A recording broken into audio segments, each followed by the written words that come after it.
Welcome to the Chronicles of Nania, a nanny resource podcast made for nannies by me, a nanny. I am your host, Martha Reddick, and this week we are going to be talking with Caroline Maguire. Hello, Caroline. Hello. I'm so happy to have you here. Thank you so much for having me. Yeah, Caroline wrote a book called Why Will No One Play With Me? And we're going to talk about this a lot. I flew through this book reading it. It was so easy to read, and it's really been helpful. But before we talk about Why Will No One Play With Me, let's hear a little bit about your background. So, hi everyone. I am first and foremost a huge fan of nannies. I have a nanny downstairs as we speak, painting pumpkins with my children, and she is such a better painter than I am. I don't think I could draw a dinosaur on a pumpkin if you paid me. I just don't have artistic talent. I also have had many wonderful nannies work with me in sessions. So I want to say that I always train everyone. And if a nanny is seminal in a child's life or grandparents, I always work with them. So I really value what everyone here listening does. I am a mom of two small children. One is 11 and one is 5.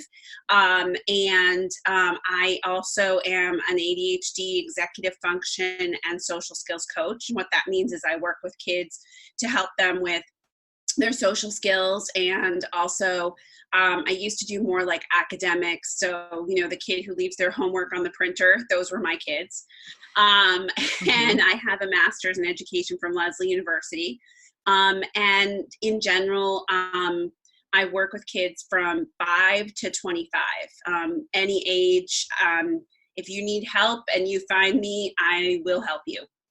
Wonderful. That is so reassuring, even though I don't personally have children, but I certainly have children that I care about in my life. So wonderful. Well, let's start with what was your inspiration for writing Why Will No One Play With Me? When I first started working about 15 years ago, I started noticing that, we have a real playdate culture, as all of you listening know.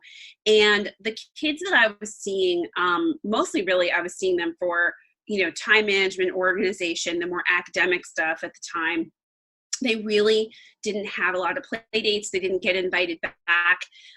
Most of you probably didn't live in this world, but when I was a kid, you played with whoever's in the neighborhood, and we didn't know we could select friends. I'm sure there were people who drove my mother crazy, but she couldn't do anything about it. But now in this playdate culture, what I found was kids were left out really young because if they were challenging, people just didn't invite them back. And the parents, therefore, also didn't have a social life because they were also left out. Right. And I had this little boy that I was working with, and we were working on reading logs. Well, if any of you have worked with ADHD kids, you know that we will read the book, but we do not want to write it down in a log. And I think I asked him a question like, if you could change anything, what would you change? And he said to me, you know what I want to know, Caroline? Why will no one play with me? And I had already, started really having this sense that these children, especially children who were not on the autism spectrum and did not have services at school, kids who were shy, kids who were just kind of awkward, that they were really suffering. And it really just hit home to me too, that as adults, we focus so much on academics, and life skills are super important, don't get me wrong, but they really want to know and care about the things that affect their daily lives, and that's social. So that's what started this journey, was this one little boy who is fine nowadays, by the way. He has had a very successful time. He got a lot of help, and he is a productive, happy citizen in his 30s, which dates me. You can now figure out I'm old. But it really was his question that just brought home to me, like, this is really important. Right. It's really important. And I, before we started recording, we were kind of talking about how there's if there's not a diagnosis, it's hard to find help for the parents. And even as a child, I completely understand. It's really confusing, and and you feel so lost when something goes wrong for you socially and you don't know how to solve it. And there aren't all that many resources for children. Yeah, I mean, and it's not saying that the kids who have a diagnosis and who receive help don't deserve the help. If it were me and I were queen, I would get everybody that help. But Right. what ends up happening, and many people out there listening know this, is that um, because schools are overburdened, and my other example is that I'm going to speak at the International Conference on ADHD very soon. And I am the only person talking about social skills there. Wow. So even within that world where kids have that diagnosis, because it is not the same, there's no laws saying you must help these kids with this, as there is with autism, where there's an autism law, and good for them, we should get one too. Right. That is why. So as a kid, a lot of these kids start to get very defensive. They start to think and blame, and they start to have sort of a story. And the story usually is like, everybody's just mean.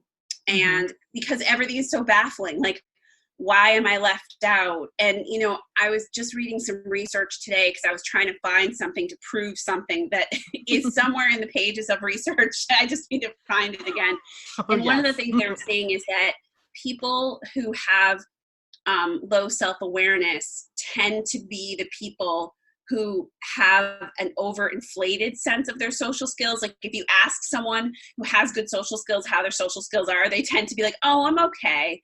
And so that Right. also leads to that they don't have self-awareness, so they don't know, like, I'm doing stuff that alienates other people. So it's like all of just a big pie that gets baked with all these problems. Yes. And it's kind of like once that train has left the station of having even just your first struggle with a social interaction, um, it can be hard to, I'm switching metaphors, it can be hard to right that ship um, Right. without the knowledge of how to do it.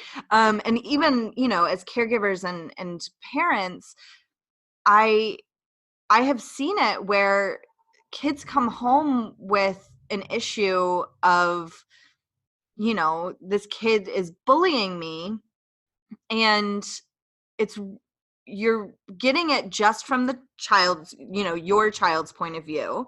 And so it can be also hard to figure out uh yeah, figure out how to help when you don't have the full story, you weren't there, and all of that sort of stuff. Absolutely. There's a reason that kids aren't great reporters, right? Hmm. And the reason is that they have their limited perspective, and also they're confused a lot of the time. And any of you listening, kids tell me a story, and the story is like convoluted, and then they add in details. So Right. and so had a beanie boo, and that beanie boo is one I wanted, and you're like, oh, did that start the fight? No, I'm just telling you about their beanie boo. Okay. So one of the things we have to do sometimes, and I've seen nannies do this, I know this is possible, is to get information from teachers. I personally have an email account. This is just a tip that my whole family uses, and my nanny has access to that account. And so anything that comes in from my kids' teachers, including like my son had declared he was wearing his Halloween costume to school tomorrow, and she wrote us to just let us know that's not to be done. And I was like, that's okay, I knew that. But if I hadn't shared that, if I forget, it's all there. So I think Yes. that's one of the things, because when they tell us stories, a lot of times we have to go back and get more information because there's just these huge gaps in them. Right, right. I love that idea. Thank you. I've never heard of that being done before. So thank you. I've had parents that will forward me emails. I also I also work as a tutor, as well as a nanny. And so especially academically speaking, I have parents that will forward me emails from teachers, but for a nanny, I think that is a great idea to include them in, because a lot of times they're the ones helping get ready in the morning. So right. Well, and like today, you and I are talking, I was on a plane, the plane was late. So I was all frazzled by the time I ran in the door, and I was tired. And it's very possible that I would forget to convey maybe not that information, because I was sort of like on red alert then that like he right. thinks he's wearing a Halloween costume to school. But I mean, a lot of times we forget. So it's just a way that also to make everyone feel included, like everyone is raising these children, right? And I think it's just a different attitude. But I also know that going back to your original thing, like it's very baffling for children, and they really, then you as a parent and you as a nanny are like, I don't know what to do. I have this kid getting off the bus every day. He or she is miserable, Right. or they're a bystander. I mean, that's something we don't talk about a lot, but some of my daughter's most sort of fervent worries are about being a bystander to these things and not having the adult communication skills to handle a really tough situation that you and I would struggle with, Right. let alone, an 8 or 9-year-old. Yes. Yeah, that's a really good point. And as I was reading, I kept thinking about how helpful these strategies would be for so many kids and adults that I know. And honestly, it was really helpful for me too. There were things in there that I was like, you know what? I haven't really looked at this social aspect in this way. And I know adults that, you're hanging out and they tell a story that meanders and goes on, and they're not reading the room. And so would you recommend the book, even if it's not like a case of a child has completely broken down from struggling with social skills, even if it's just my child seems fine, but but I guess I'm asking, is there like a tipping point where you think that these strategies are worthwhile, or do you think it's worthwhile for everyone? Well, it's funny. I had thought of it as a tipping point thing, but now that I'm going around the country talking about it, I've come to believe that it's for everyone. And here's why. One, all of us have to talk to our kids about hard stuff. Right. And a lot of kids, regardless of social skills, just don't want to talk about that stuff. Mm-hmm. And so one of the things the book features is a lot on how to communicate more effectively with kids, how to get them to open up. Mm-hmm. And so that's just really useful for everyone, right? Because we have to talk about, your effort and, what you're doing and how your tone is and how you're acting. And then the other thing is that the point that you made about us thinking about social in a different way. I think a lot of parents don't really have education around social. Right. We read a lot of books about academics, but we don't read a lot of books because there haven't been a lot of books about this that weren't super academic and jargony. Right. And so one of the things that has come up a lot is that adults who are struggling benefiting from this book, and then also just adults in general becoming more aware of, what do you push and what do you let go? And, if your kid can't read the room, you want to make sure we rectify that, because that is a key skill. And it's really hard as a parent and as a nanny to figure out, what do I push and what do I let go? And so this would really be helpful for that. Yes. And I did have that question when reading, because some of the behavior described, for example, telling very long, meandering stories, seems developmentally appropriate to a point. And right. society doesn't really say when that point is over. We just kind of stop listening, I suppose, or stop like giving positive feedback when kids get old enough. But I'm curious about some of the things that you talk about and the age appropriate behavior versus when we need to help switch over to a more adult way of behaving. So in the book, there are 7, in Why Will No One Play With Me, there are 7 things that everyone needs to be able to do socially. And those 7 things include managing your emotions rather than managing you, reading the room, reading social cues, learning to walk in someone else's shoes. So that's just a few. But the idea here is that it is based on their ability to be like same age peers. So for instance, meandering stories, little ones, yeah, they tell these stories that go nowhere. Or they do those skits. Everyone knows the skits. The skits are so much fun.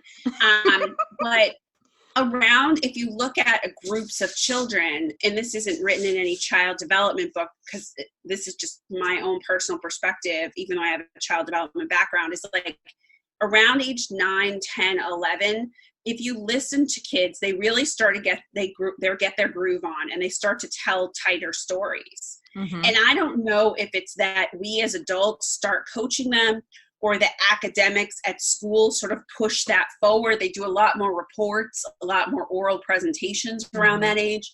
But, I was just driving a group of 6 sixth grade girls home from a little dance thing the other night, and I was agog, even though I work with this age group, at these girls who I've known since preschool and how much better they are at engaging and talking. But I also know that in my community, just like in yours, there's a bunch of kids who are not there. Right. Right. And so I think whenever you see that gap, that's really when you want to, be aware. And also, there's never a harm in coaching even a little one to sort of tell a tight story, which is one of the things in Why Will No One Play With Me. Tell a tight story, like land the plane, Yes. And we have an episode about humor, kids and humor, with Leah Friars, and she is a comedian. And so she talks about when she was nannying, how she would kind of be hard. She was a hard laugh for her kids, to help them tighten up the story or the joke, or, and there were certainly times that she would laugh when they messed up and like it was a communal laugh. But I love that idea of helping coach kids through that, because I struggle sometimes with, is this me or them? Of like, is this me being tired and struggling to focus on this story, or is it them that they're going on too long? So the book really helped me see that putting my energy towards coaching them instead of putting my energy towards remaining a good listener is probably a better use of my energy. Yeah, no, and I think as adults, it is hard. Sometimes I'm like, oh, I'm pretty cranky here. But I think, my example that I've been using lately is we all have that uncle at Thanksgiving who you avoid sitting next to, or aunt. And we all know the adult who takes out their phone and like checks your facts and says like, actually, and everyone knows, except the people doing it, that's super rude. Like, why are you doubting my facts? Even if I'm wrong, like, just let it go. And so my perspective also is that there isn't a magic age where you start teaching children that that's rude, right? If a 6-year-old were to go check my facts, I would coach them that, how do you think I felt when you were checking my facts? What made you do that? What prompted that? And I think that's part of it with the telling the tight story is obviously we don't want to shame children, and if they're 3, I mean, sometimes they're just trying to get their words out, but Right. if they're very verbal, it doesn't hurt to sort of coach them around that, because you know, they are going to need to mature into better communication. Right. Right. And yeah, helping them discover that earlier rather than later is not a bad thing at all. Let's talk through those 7 essential behaviors. You mentioned some of them, but I would love to talk through them, because as I was reading, I've, as a nanny and a podcast host, I've read a lot of child rearing, parenting books, and this was, in my opinion, one of the best collections of all of those ideas in one place and in a very clear and easily absorbable way. And I think that these 7 essential behaviors are really the heart of that clear and concise way of talking about something that, you come across as you're researching and as you're trying to be a better educated nanny. But it was really nice to see them all in one place. So the first one is manage emotions rather than let them manage you, which I love. And we are working with children who are feeling really big emotions, and we've talked about that on here countless times. And so yeah, I love the idea too of encouraging children to adapt rather than expecting them to change for you. Right. Is there anything that you'd like to add for that one? Well, so for managing your emotions, here's my thing. We all know those adults whose lives are consumed by drama, and who, don't go to work because of drama, and who constantly seek out drama, or who are debilitated by anxiety. And I feel like with children, they have these big emotions, and we're helping them learn to process them. And we're also trying to give them that perspective of like, what is a big problem and what is a small problem, and what is a big worry and what is a small worry. And one of the exercises in the book that you can use with little kids, but you could use it with a different way with big kids too, because I certainly do, is how worried should I really be? And the exercise is that I take trucks and I'll say, how big is this worry? And how would you need? And tell me like, yes, like this is just so big. And with teenagers, I tend to, sort of use rating scales, but the idea that like, how much would you need to carry this worry is, I think, really important, because then you as a nanny know how much this is eating up in their head, like their headspace. But the 7 things that everyone needs to do to be social too, I mean, I love the point you're making, because what I wanted was something so that people could think, okay, there's an executive function questionnaire and Why Will No One Play With Me, and you can take it and you can see where your kid is. But let's say you're still wondering, or you're at the beginning of the book and you haven't gotten to that. Here's 7 things that if your kid can't do them at age, 18, as they're heading off to college. So I wanted people to have a clear understanding of, these are the things that research and my experience find you need to be able to do. And whenever I talk to parents, they're like, this makes sense. Everybody kind of knows, but it lays them out. Yes, I love the compact list. So the second one is read the room, which I wish that there was a way for me to teach adults this so much.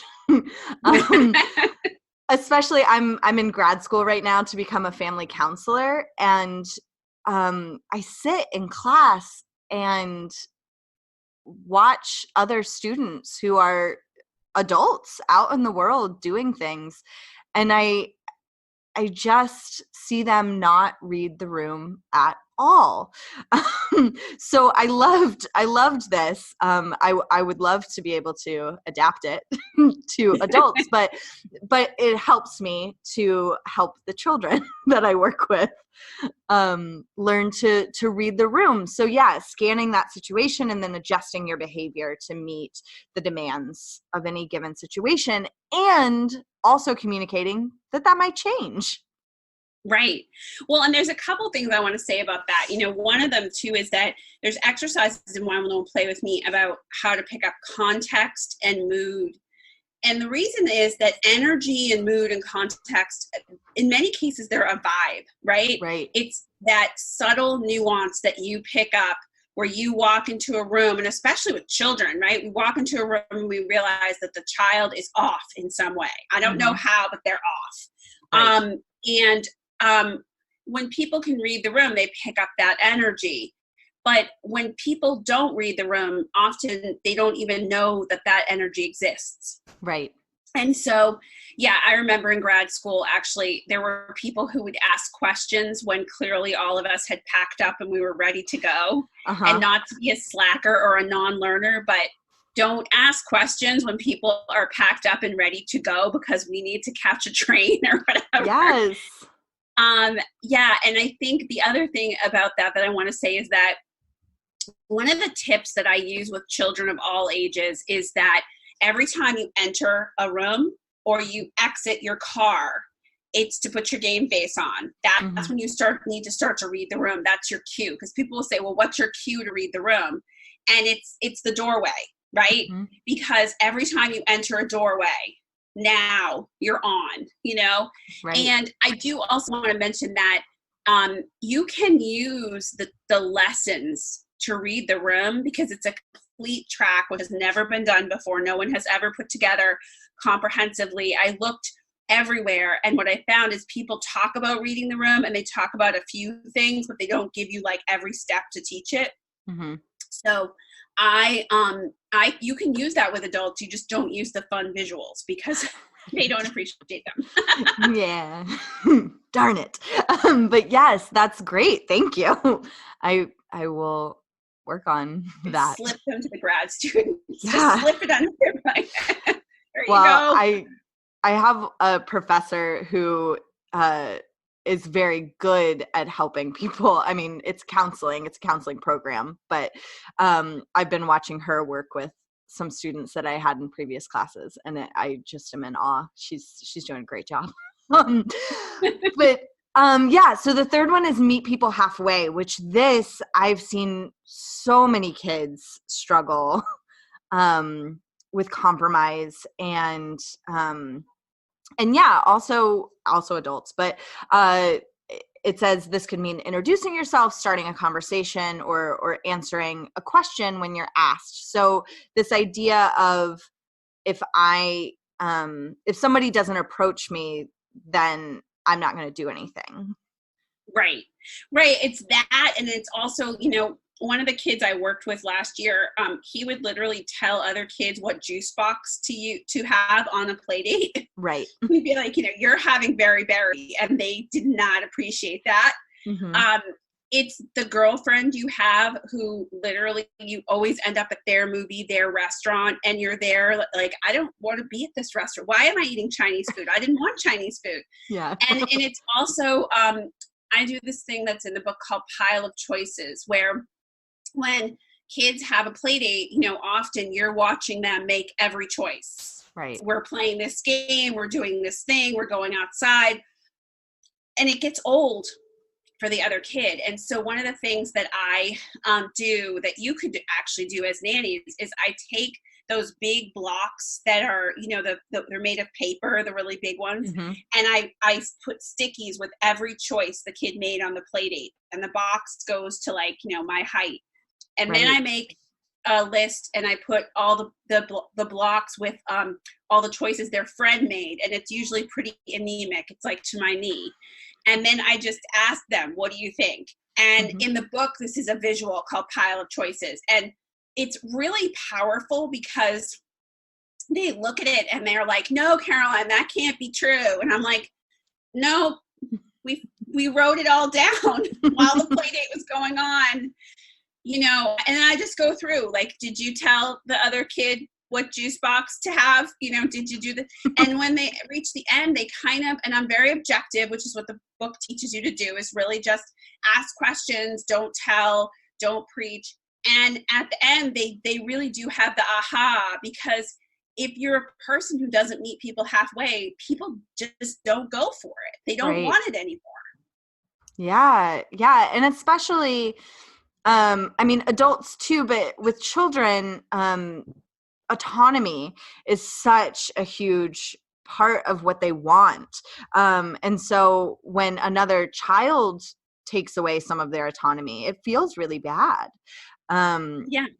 And so, because they're somewhat sadly used to adults taking away their autonomy, which is something that as a nanny I really try to not do. I encourage their autonomy, but yeah, it feels bad to be on a play date that you've been looking forward to maybe, and suddenly be kind of on this like roller coaster track that you can't get off of. Yeah.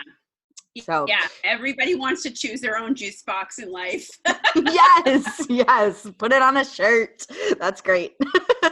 Yeah, so the fourth one is understand social cues and unspoken rules, which I loved that in the book, the idea of talking, of speaking the unspoken rules of your family, of a situation. What were the unspoken rules of that play date? I love bringing voice to that. I think that's wonderful. Well, and I was just talking to my nanny about this when I got home from the airplane. I was saying that, you know, we have to teach children because we can't assume they know. And there are so many unspoken rules. So I had this come up today. We had been stuck on the tarmac. We had to refill the airplane fuel because there was some kind of problem. So we had to have extra fuel in case we had to move to a different city and not land in Boston. And it was time when finally we were in the air and we were allowed to go to the ladies' room. And these two young women, no, I had to go too. They Right. hopped up and they sort of like almost like, they didn't hit her or push her, but they kind of like jumped in front of like a 9-year-old woman. And Uh-huh. I was like, oh, unspoken rule is you let the 9-year-old woman go first, you know? Right.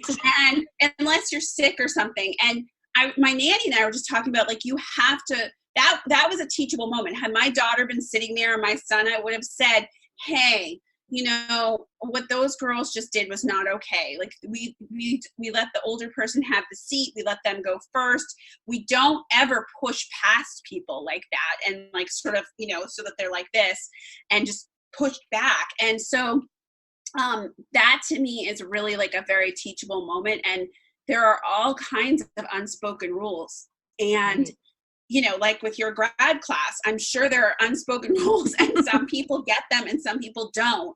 And I mean, I think kids sometimes intuitively pick them up, but a lot of times they don't. And it's our job to, you know, as we ride the subway with them, as we are in a car with them, to explain to them why certain things are not okay, because they will remember that, you know. I have cousins who are 30 and I used to actually be their nanny, Mm-hmm. and they will tell me stories about things I taught them that I truly did not think they were listening, Right. but it turns out they were. So Yeah. it's really important. Yeah. And I also think that it can be a really lovely teachable moment for nannies when you talk about let's compare and contrast the unspoken rules when I'm here versus when you're with your parents, because they're different. And I think that a lot of nannies struggle sometimes with, well, you're not my mom or dad. And I think that conversation would be really lovely, to say, you're right, I'm not your mom or dad. Let's talk about what happens when I'm here versus Right. what happens when your mom or dad are home. I think that's really important, and I think it's really important to communicate with the parents, you know, Mm-hmm. like that you're having those conversations. And I think most parents would be thrilled to know that in public you're turning to the child you're with, and saying like, hey, it's not okay to take that seat on the subway. And most nanny families would be just thrilled by that, because we as parents, we see things like I saw today and I go, oh God, have I ever explained that to my daughter? Like, I hope that I have. Like, you better explain it to her, because I don't ever want to hear that she would do that, and so it's really important, the unspoken rules. And there's a good percentage of people, I just want to mention this, who do not read social cues easily. Mm-hmm. There's also a good percentage of people who don't read people's faces easily. Mm-hmm. And there's even tests online that you can take to see if the child you're with is one of those people.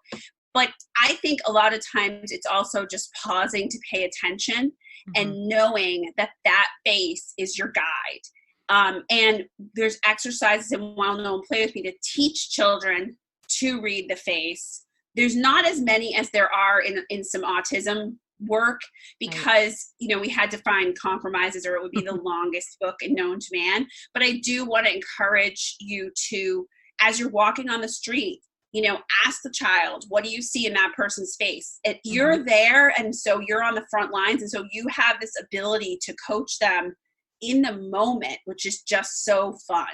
Yes. And I say this on the podcast all the time, but something that we're given that's a complete gift as nannies is time, is that we have, it is our job to be there and be present with kids. And that's not always true for parents. They're juggling a million things, and it's lovely that we get paid to give our entire attention to children, so we can take those teachable moments and really sit with them. And not to say that parents don't do that. They always do as well. But yeah, we're just given this really lovely gift of, I worked a 10-hour shift and Right. in that 10 hours, I was there with the kids the whole time, and that was all I had to do.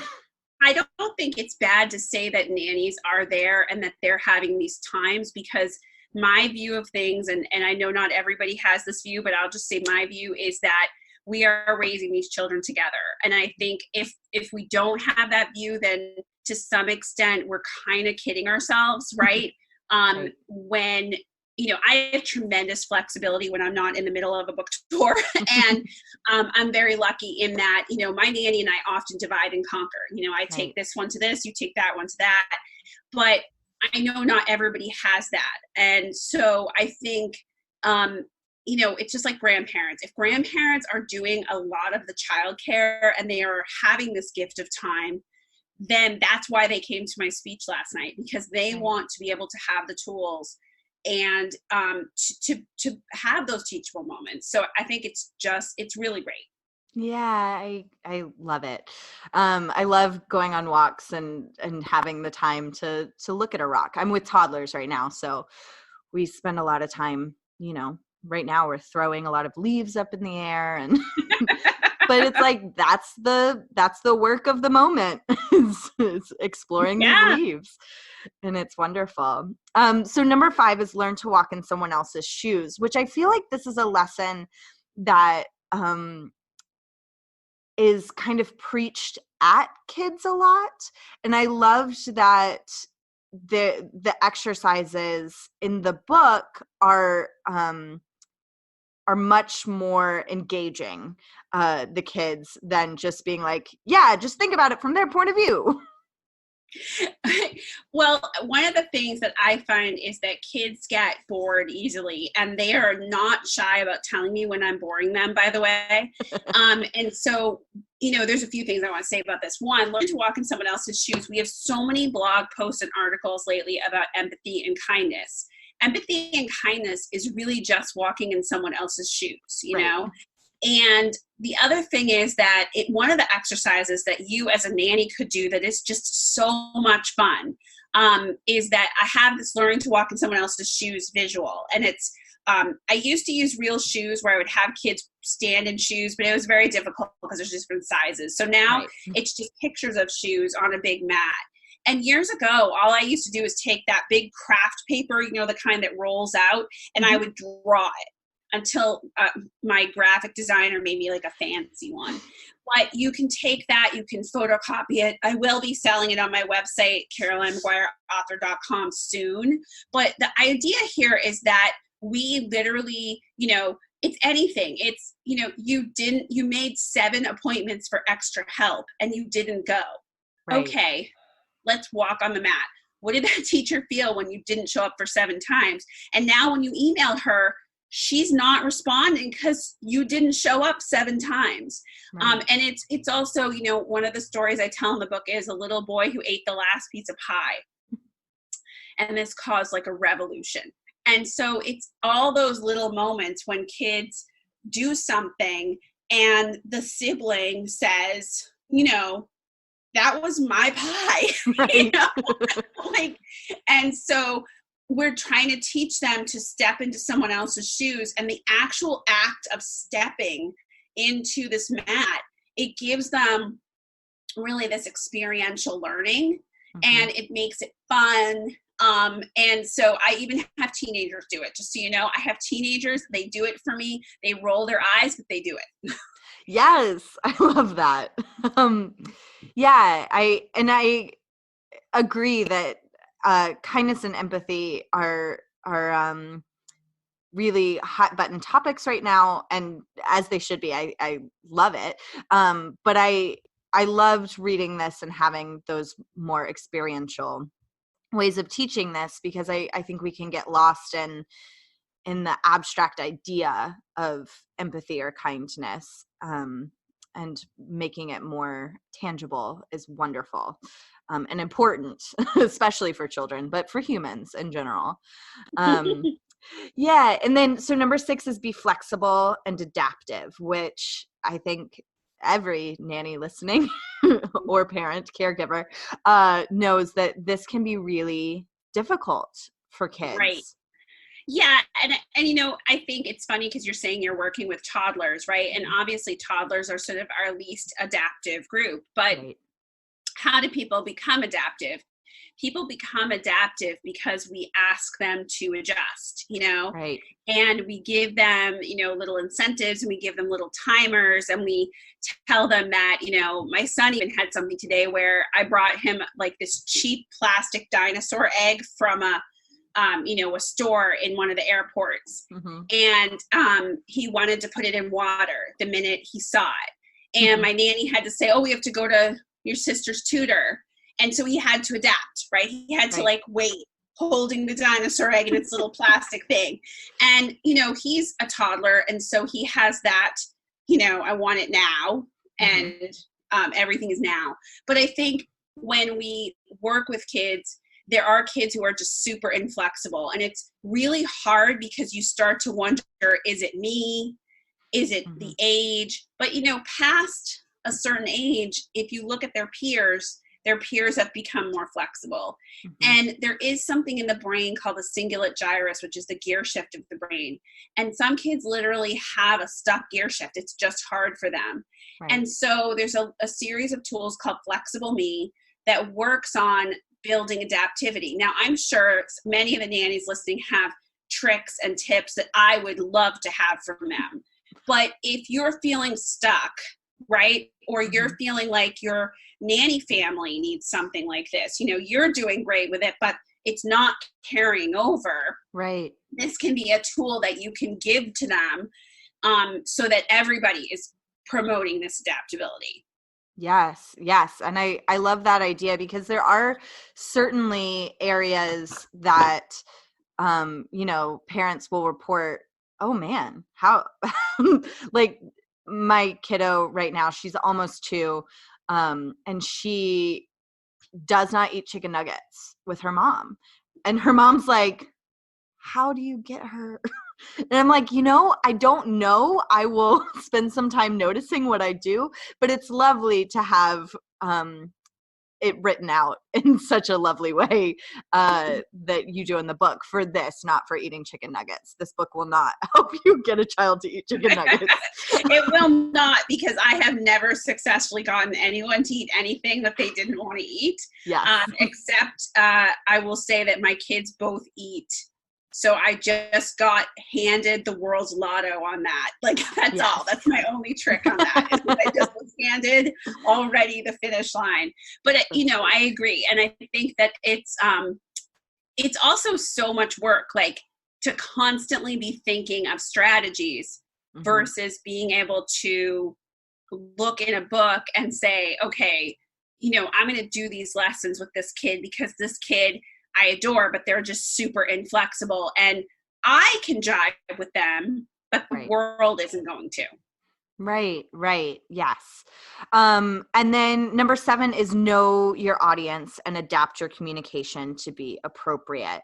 And I work as a academic coach and a writing coach with a lot of older kids, and I talk to them all the time about knowing your audience when we're writing, but I hadn't thought of it in just general communication.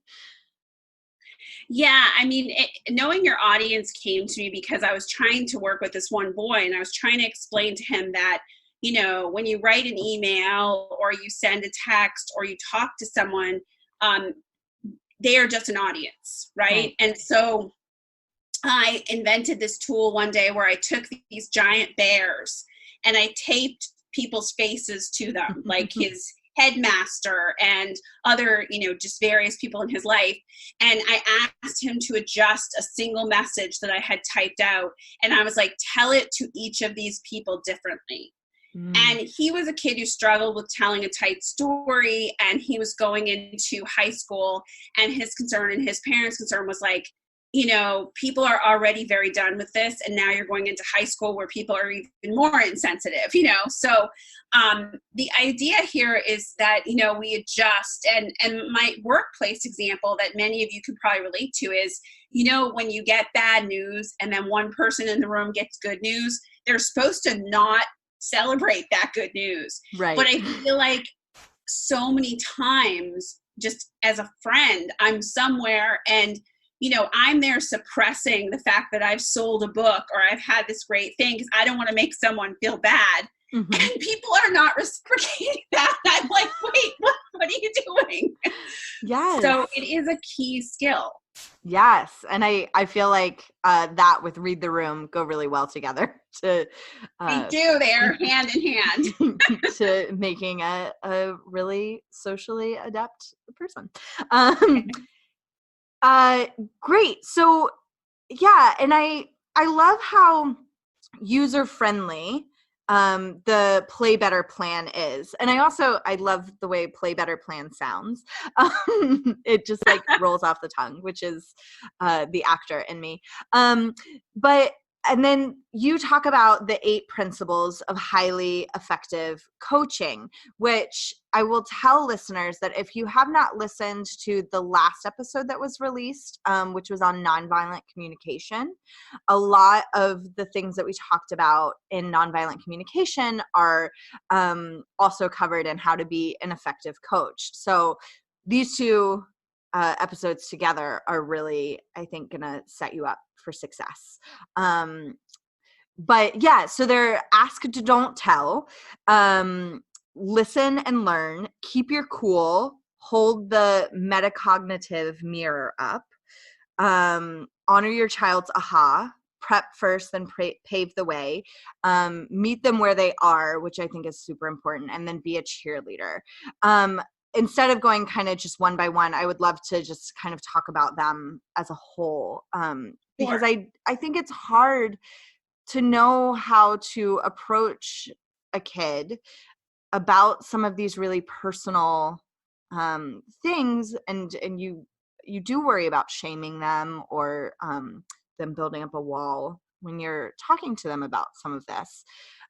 So I think that these are wonderful in helping approach with an open heart. Yeah, and I think the ideas in these 8 principles, you're hitting the nail on the head. They are from life coaching. They are from many schools. Many of the things we do in coaching, they use in prisons now with people. And all of it is geared to help you talk to your child or your nanny child in a way that makes them want to open up. by the way, there are tips for that monosyllabic, I don't know, everything is fine, the kid just shrugs kid, because a lot of teenagers do that, and a lot of little kids even just don't have the words. Right. But I would say the overall thing is that they also, I think, as a parent, they're geared to sort of make you have realizations around, what do you do that you need to, we all have stuff. We all have legacies. We all have stuff we say because our grandparents said it. We all have ways of being that we don't even like or recognize, but they're there because of our parents. And Right. so this is meant to help really set the footing, because if you're going to help a kid with social skills, you want to be able to talk about friendship, not necessarily social skills, right? We're really talking about being a good friend. Mm-hmm. Yes. And I can completely see if a kid has struggled with being a good friend, feeling called out or just uncomfortable with talking about it. And so I do love that there are a lot of really good tips, including these 8 principles, but you expand on them to give ideas of how you can approach a child without shaming them. Because I do think that we could so easily get into a shaming territory. And I think we might have been in a shaming territory before using some of these skill training ideas. Right. I mean, kids who struggle socially, I want to put it out there, they're a little baffling, right? Mm-hmm. You cry that you want friends, and then somebody sits next to you and you don't talk to them, Right. And they also are sometimes a struggle, because without meaning to, they are rude or they appear rude. Mm-hmm. So I think it's very easy to fall into certain traps, especially during a 10-hour day, right? Long day. Yeah. So I think that this would just be something that can help you just have that communication, because that way you're going to make more progress. Yes. Yes. Communication is key. I say it all the time. Yeah. And so let's say that a nanny is working for a family and the parents are not super open to the idea of this training. Not to say that you would go against the parents' wishes, but are there ways that a nanny could work with the child on these things without necessarily getting the parents completely on board, even just at first? Because I have a feeling the parents will get on board. I have a feeling the parents will get on board too. Yeah, absolutely. And I think what it is to read the lessons and then to use them in daily life, right? Mm-hmm. You're in daily life, walking down the street, pointing things out. You have a lot of teachable moments. So if you picked you could, as a nanny, take the executive function questionnaire. You certainly know what this kid can do and can't do. And then you could pick a lesson track, and you could just, you don't even have to do the sitting down lessons. Right. You could do the teachable moments, the on the go lessons, the let's go to a food court and let's read people's faces. Mm-hmm. And that is more about entertainment and play. Mm-hmm. And then as results start to happen, the parents are going to start to see that you are shepherding them toward better social skills. And maybe that's when you pick your moment and say, I've actually been using something from this book. Mm-hmm. Because there are families that are in denial. Last night I did a talk, and there were a ton of grandparents, some of whom are the caregiver, and some of whom were there because their own child was in denial and they could no longer watch. They were just in so much pain. So I think it is very much a possibility. And I'm not asking you to go against any families, but I think you have so many opportunities for teachable moments as nannies that you could really use this and really make a difference. Yes, I completely agree. And I know Pascal Brady, who is a parent coach, has been on the podcast a few times, and she talked about how when she started, she was going to these parenting classes alone because her husband was not on board. He was just like, no, we don't need that. And she was like, well, I feel like I do, so I'm going to go. And then she said, after about a year of her going alone, he was like, hey, this is working. We should go together. And she's like, great, let's do it. Yeah, no, I mean, that's a very common thing. I have kids who get an autism spectrum diagnosis, and dad or mom, whichever, is just like, I don't believe it. I don't think so. And one of the parents starts going to all the classes. Mm-hmm. And then as they are able to use those tools, the other parent says, hey, why are you able to handle this tantrum now? Because I have tools, right? Right. I also will tell you my own story that I have an ADHD, dyslexia, lots of learning disabilities, and my mom took me to Children's Hospital Boston and had me tested, and my dad did not come. Mm. And I think it was a generational thing, but he just also just like really had a hard time. And now he's very on board, very open. By the time I was in high school, he always, paid for everything, was super supportive, but I don't know why. He just didn't go to the testing. He didn't think I needed it, maybe. And my mom was like, nope, we're doing this. And right. So I do think that there are times when we have to make those decisions. Mm-hmm. And, I certainly know that sometimes too, there's just stuff that gets in our way. And when you see the tools working, then you tend to be like, oh, this is effective. Yes. So, like I said, I don't really anticipate that parents would be against it, but if they are, I think that yes, use these tools. And even just not even necessarily a kid is struggling, but I think reading this book has in general made me a better nanny, because I now, when I come across something, I can be like, oh, I have an exercise that would work for that. Thank you. It's just more tools in your tool belt. And I really do.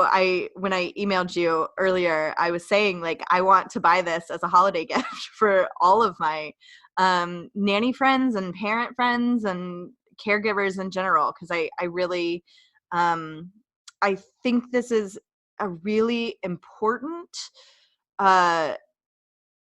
piece of literature for us to read. So just as you're listening, if you're thinking about buying a gift for a nanny friend, I would highly recommend Why Will No One Play With Me? Well, thank you so much. And I will say that I have had many people come to book signings and say, I'm buying one for me and one for, my cousin in Akron whose child is really struggling. And, you think, oh, sending someone a book, they're going to be super offended. But the other tip that I have that someone did that I did not come up with, this one mother said what she did was she just said, even though she had bought the copy for her friend, she just told her, I'm lending this to you. I wonder what you think.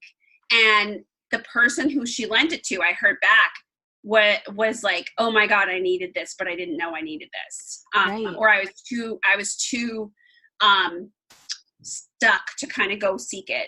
So right. it is something that I think can be really effective. And I actually have had a lot of people buy it for someone else. And, I have to tell you, if I hadn't written this book and I had a girlfriend who needed it, I would be giving it to them because sometimes that's what it takes. But thank you very much. And I hope people will go to CarolineMaguireAuthor.com because that can be where you get all the links. And also I have videos going up in the next few days that will show coaching and will show how to introduce some of the lessons and then how to deal with a resistant kid. Wonderful. I'm excited about that. Wonderful. So, and if you're listening and you're driving, do not fear. The link will be down in the show notes. So you don't have to write it down. You don't have to worry about how to spell Maguire. It's down there for you right now. Click on it. And then you can get to CarolineMaguire.com. Wonderful. So is there anything else, any other resources or places to find your book, or you mentioned you're on a tour. Are there places people can come hear you speak? Absolutely. So if you go to CarolineMaguireAuthor.com, which is in Author, the yes. show notes, It's in the show notes. there are events listed on my speakers page, and I've done a lot, and I keep adding things, and I'm going to conferences, and I'm sort of schlepping all over the country. And there's also talks on there and media appearances, in case maybe you want to show your nanny family, like, this is what this is about. That might be a good way to kind of give them a 3-minute introduction. Yes, because sometimes that elevator pitch is hard to find by yourself. So it's wonderful to Yeah. have one already made for you. Yes, exactly. Well, great. We end each episode with a cute, funny, uplifting story, and Caroline has brought one. So I have a story about a nanny. So I had this family I worked with, and mom and dad were both very, very prominent people. And their nanny would always bring this little boy, and he had a really horrendous temper, and he was having a lot of trouble bossing his body and managing with his sister. And he was constantly coming in with the nanny. And eventually, this is when I was really new to coaching, I said to the mother, like, I'm just going to coach the nanny when you're not here, because she is doing everything and she's tremendous. Mm-hmm. And when we had an incident once where the nanny had separated all of the books that were like too babyish from his room and brought them into the younger sister's room. I know we all do that, right? We're trying to free up space. And he had a real reaction, like a big reaction to this. And he went in her room and he took like all her books. Like, he didn't just take his little basket of books. And he had like a complete meltdown, and those meltdowns that last for like hours, and you're kind of like, oh my God, am I going to live through this? And he wasn't a toddler, by the way. He was like 8. And so, and he did not have, a diagnosis. And so the nanny came the next week, and she sort of told me the great book catastrophe story. And, she was just so tremendous that I remember her to this day, where she was sort of like, do I hold the line and say, like, you can't go into someone else's room and take the books? Or do I understand he had big feelings? And we worked out a plan with the little boy, and he had like these really long bangs at the time and these tiny little eyes, and I'll never forget that. And he said to me that he was embarrassed. And I said, it's okay. We all have big feelings. And we worked it out. And years later, I ran into that nanny on the street, and she was telling me that he is like the most calm kid ever, and she can't believe that he was ever a kid who was like throwing books against the wall. I think he even hit the drywall with one of the books and like damaged the drywall. Like, it was bad. Right. So I really want to say that I think nannies make a tremendous difference. And I think that he would not be a person that we call calm if she had not really taken that seriously and employed strategies and been his custodian, right? And said, this can't go on, Right. Oh, thank you for sharing that. I really enjoyed that story. And yeah, I love my job, and I think everyone listening that's a nanny really appreciates that recognition. But yes, we all love our jobs, or most of us do. Well, thank you so much for taking time to sit down with me. I really appreciate it. No problem. Thank you. I really appreciate your love and passion for Why Will No One Play With Me, and for kids, and all of the folks listening who really are raising tremendous human beings. And I hope that this can help you, because I know you're just doing your best every day. Yes. Thank you. All right. And thank you all for listening. We'll see you in a couple weeks. Bye-bye. The Chronicles of Nania is produced and hosted by Martha Reddick. Artwork by Noni Amadan. Theme music by Brad Kemp. Find him at secondbedroomstudio.com. Follow us on Facebook and Instagram at Chronicles of Nania and on Twitter at Nania Podcast. To contact us, email chroniclesofnania@gmail.com. Thanks for listening.